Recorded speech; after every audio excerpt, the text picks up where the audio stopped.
Friends, तो आज है तीज और हम उठ चुके हैं। सुबह के अभी 6 बज रहा है और हम उठ चुके हैं और हम अपने काम काज में लगे हुए हैं। फिलहाल तो बाकी का काम मेरे हस्बैंड करते हैं, लेकिन मैं जा रही हूँ खाना वाना बना के मैं आपको दिखाती हूँ। तो मैं क्या क्या तैयारियाँ करने वाली हूँ वो सब मैं करके रखती हूँ, क्योंकि हमारे यहाँ पंडित जी 4 बजे कथा करने आ जाएंगे, तो इसीलिए हम पूजा का तैयारी कर देंगे और जल्दी ही। तो इसलिए आप पूरा ब्लॉग में बने रहिए।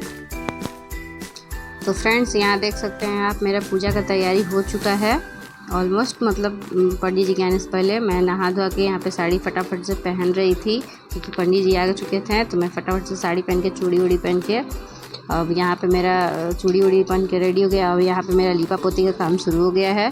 अब मैं जल्दी से रेडी होके आ चुकी हूँ पूजा पे, क्योंकि पंडित जी मेरे घर आके आधा घंटा से बैठे हुए थे। तो इसीलिए हम फटाफट से जैसे तैसे रेडी हुए हैं और रेडी होके अब हम बैठ चुके हैं पूजा करने के लिए। तो पंडित जी बोले कि थोड़ा जल्दी करना है, क्योंकि उनको कहीं और भी जाना था पूजा करने।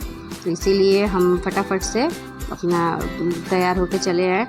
तो ये चुन्नी मेरे शादी का नहीं है, ये चुन्नी मेरे किसी मंदिर में हम गए थे, तो ये प्रसाद के रूप में ये चुन्नी मुझे मिला था। मैं शादी वाला चुन्नी नहीं निकाल पाए, क्योंकि वो मेरे दीवान में था, तो इसलिए नहीं निकाल पाए। तो यही चुन्नी मैं जल्दी में लेके बैठ गए हैं पूजा करने के लिए।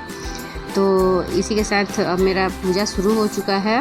भगवान भोलेनाथ और माता पार्वती का पूजा हम शुरू कर दिए हैं। तो यहाँ पे मेरे जो भी सामान कम हो रहा था वो मेरी बेटी ला के दे रही थी। तो यहाँ से मेरा पूजा अब शुरू हो गया है।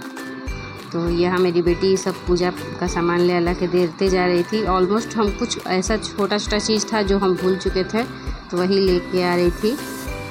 तो यहाँ पे मेरा पूजा ख़त्म हो गया है। यहाँ पे कथा शुरू हो गया है। पंडित जी अपना कथा कह रहे थे। पंडित जी बहुत अच्छे तरीके से कथा कह रहे थे भोजपुरी में, क्योंकि हम लोग भोजपुर से हैं, तो इसलिए भोजपुरी में कथा समझा कर कह रहे थे, ताकि बच्चा भी समझ जाए। तो इसलिए मेरी बेटी भी बैठ के कथा सुन रही है, उसको भी समझ में आने लगा था। तो वो भी कथा सुन रही थी और उसको लग रहा था ठंड, तो मेरी ही चुन्नी में वो भी घुसे जा रही थी। उसके बाद हम लोग कथा सुनने के बाद देख सकते हैं हम लोग कथा सुन रहे हैं। तो इसीलिए और यहाँ पे कथा सुन के और हम आरती कर रहे थे। आरती करने के बाद आपको बता दें कि प्लीज़ लाइक करते रहिए और चैनल को सब्सक्राइब करिए और हर हर महादेव कमेंट बॉक्स में ज़रूर लिखिएगा। तो आप लोग कहाँ से हैं? हम तो बिहार के भोजपुर ज़िले से हैं। और इसी के साथ मेरा आरती की समाप्त हो गया। आरती होने के बाद देख सकते हैं भगवान भोलेनाथ का पूजा हो गया है। यहाँ पे चढ़ा है साड़ी वगैरह, जो भी श्रृंगार का सामान होता है वो हम लोग चढ़ा चुके हैं। चढ़ाने के बाद यहाँ पे हम देखिए कितना सुंदर लग रहा था। यहाँ पे जब हम माता पार्वती को सब चीज़ चढ़ा हुआ था, तो चढ़ाने के बाद पंडित जी तो जा चुके थे। अब हम यहाँ पे अपना सिंघोरा को दबा के बंद कर रहे थे, क्योंकि लोग कहता है कि सिंघोरा को जितना अच्छा से बंद करो ज़्यादा अच्छा रहता है। तो हम अपने सिंघोरा को खूब बढ़िया से दबा के बंद किए थे। अब हम यहाँ पे सारा पूजा का सामान सरियाने में लगे थे, क्योंकि पंडित जी सब छोड़ के चले गए थे। बोले थे कि आप लोग सब उठा के रख दीजिएगा, तो वही हम सब पैक कर रहे थे। तो पैक करने के बाद देखिए आप सब, हम पंडित जी का सब सामान पैक कर रहे थे। तो यहाँ पे पैक करने के बाद मम्मी जी भी बोल रही थी कि ये सब ले जाके रख दो, पूजा का सामान है जो। तो हम बोले कि ठीक है आप जाइए, हम रख दे रहे हैं। तो यहाँ पे ये सब करने के बाद हम उठें और उठ के अपने बड़ों का आशीर्वाद लिए। तो इसी के साथ हम अपना तीज का त्यौहार अच्छा से निपटा तो दिए।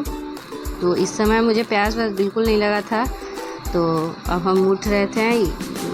उठने के बाद हम अपने बड़ों का आशीर्वाद लिए, अपने ससुर जी का, सासू माँ का आशीर्वाद लिए थे। तो मेरी बेटी यहाँ पे सब सिंघोरा ले जाके रख रही थी रूम में।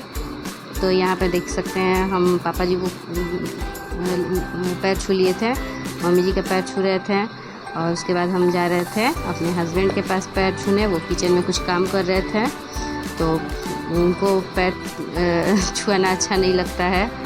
तो इसी के साथ हम अपना ब्लॉग समाप्त करते हैं, फिर मिलते हैं नेक्स्ट ब्लॉग में।